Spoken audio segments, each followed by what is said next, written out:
एक वक्त का किस्सा है। नाम नेहाद गांव में बिट्टू नाम का एक लड़का रहता था, जिसके पास बहुत सारी बकरियां थीं। वो अपनी बकरियों को जंगल में चराने के लिए ले जाया करता था, ताकि वो घास फूस खाकर अपना पेट भर सकें। एक दिन बिट्टू अपनी बकरियों को चराने के लिए जा रहा होता है कि उसे लकड़ियां काटने की आवाज आती है। यार, ये जंगल में कौन लकड़ियां काट रहा है? मुझे जाकर देखना चाहिए। बिट्टू उस आवाज की सिमत में आगे बढ़ता है तो देखता है कि बिट्टू का एक बहुत पुराना दोस्त मीठा वहाँ लकड़ियाँ काट रहा होता है। अरे मीठे भाई, ये क्या? ये आप लकड़ियाँ क्यों काट रहे हो? अरे बिट्टू, लकड़ियाँ नहीं काटूंगा तो खाऊंगा कहाँ से? मैं लकड़ियाँ काट कर इन्हें बाजार में बेचता हूँ और घर का दाना पानी चलाता हूँ। हाँ मीठे भाई, इंसान को मेहनत करके रोजी कमानी चाहिए। ये देखो मेरे पास कितनी सारी बकरियाँ हैं। मैं इन्हें जंगल से घास फूस खिलाता हूँ और फिर इनका दूध निकाल कर बेचता भी हूँ और खुद भी पीता हूँ। वाह बिट्टू, तुमने तो बहुत तरक्की कर ली है। मगर तुम्हारे पास ये बकरियाँ आई कहाँ से? तुम तो बहुत गरीब थे। मीठे भाई, मुझे ये सारी बकरियाँ मेरे ससुर ने जहेज में दी हैं। मेरा ससुर बहुत अच्छा है। ये सुनते ही मीठा सोचने लगता है, अरे वाह, लोगों की किस्मत देखो, इन्हें जहेज में बकरियां मिल रही हैं और एक मेरा ससुर है जिसने जहेज में मुझे सिर्फ एक लोटा दिया है, और वो भी ये कह करके जब हमें जरूरत पड़ेगी इसे वापस लौटा देना।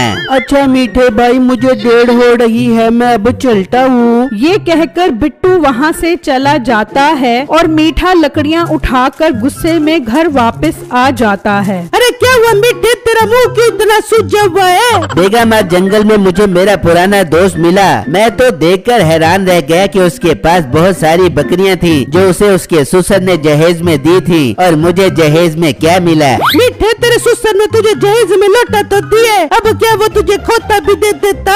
प्लास्टिक का लोटा देकर उसने मेरे पर कोई एहसान नहीं किया, और देखा जाए तो उसने लोटा ठीक ही दिया है। तुझे देखकर तो अच्छे अच्छे को मोशन लग जाए। मीठे, तेरे मुझे ताड़े देने की जरूरत नहीं है। इतना शौक चढ़ रहा है तो अपने ससुर के पास जाओ और उससे बकरियां ले ले। अरे बेगम, बात तो तूने बिल्कुल ठीक की है। मैं जाता हूँ और उससे बकरियां मांगता हूँ। मीठा घर से निकलता है और अपने ससुर के पास आ जाता है और उनसे बकरियों का मुतालबा करता है। मीठे, तू पागल तो नहीं हो गया? तुझे मैंने जहेज में लोटा तो दिया था, अब बकरियां देने की मेरी सकत नहीं है। ससुर जी, लोग तो अपने दामादों को पैसों में तोल देते हैं, लेकिन तूने तो मुझे रोल दिया है। मैं बकरियां लिए बगैर यहाँ से नहीं जाने वाला। मीठे, मेरे पास बकरियां तो नहीं है। हाँ, एक खोता है, अगर वो लेना है तो ले जा।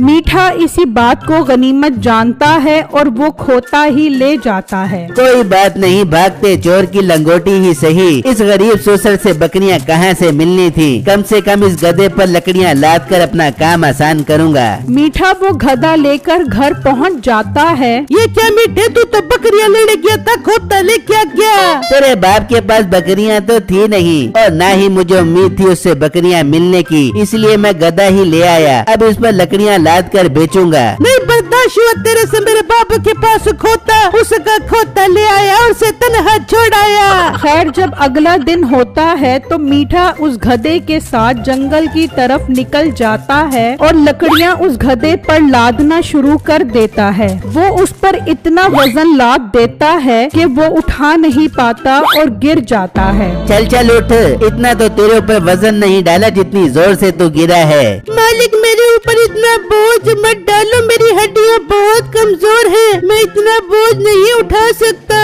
बहुत तेरे जिस्म पर चर्बी चढ़ गई है। चल चल, लकड़ियाँ बाजार भी पहुँचानी है। मीठा उस गधे को लेकर चला जाता है तो रास्ते में बिट्टू की नजर उस पर पड़ती है। यार, ये मीठा भाई कितना जालिम है। कैसे इस मासूम जानवर पर इतना बोझ डाला हुआ है? जानवरों पर इस तरह जुल्म नहीं करना चाहिए। खैर, शाम में मीठा लकड़ियां बेचकर घर आ जाता है और उस गधे को बांधकर अंदर चला जाता है। मालिक, कुछ खाने पीने को दे दो, सारा दिन काम करवाते हो, बहुत भूख लग रही है मालिक। मीठे ने उसे खाने पीने को कुछ भी नहीं दिया और वो गधा भूख की वजह से बेहोश हो जाता है। फिर जब अगला दिन निकलता है तो मीठा उसके पास आता है। देखो देखो कैसे मजे से सो रहा है ये गधा, वहाँ जंगल से लकड़ियाँ काटने जाना है और इस नवाब की नींद ही पूरी नहीं हो रही। मीठा उसे जोर जोर से डंडे मारता है। चल उठ मनहूस गधे, चल जंगल से लकड़ियाँ काटनी है। मालिक मैंने रात से कुछ नहीं खाया, मेरे अंदर वजन उठाने की हिम्मत नहीं है, मालिक मेरे ऊपर ये जुल्म मत करो। उठ रहा है ये डंडे मारूं। मीठा उसे बहुत मारता है और अपने साथ जंगल में ले जाता है और दरख्त काटने लगता है तो अचानक दरख्त में से जोर की आवाज आती है। मुझे मत मारो, मुझे बहुत दर्द हो रहा है, मुझे मत मारो। मीठा ये आवाज सुनकर डर जाता है तो अचानक वहाँ एक जिन नमूदार होता है। कौन हो तुम?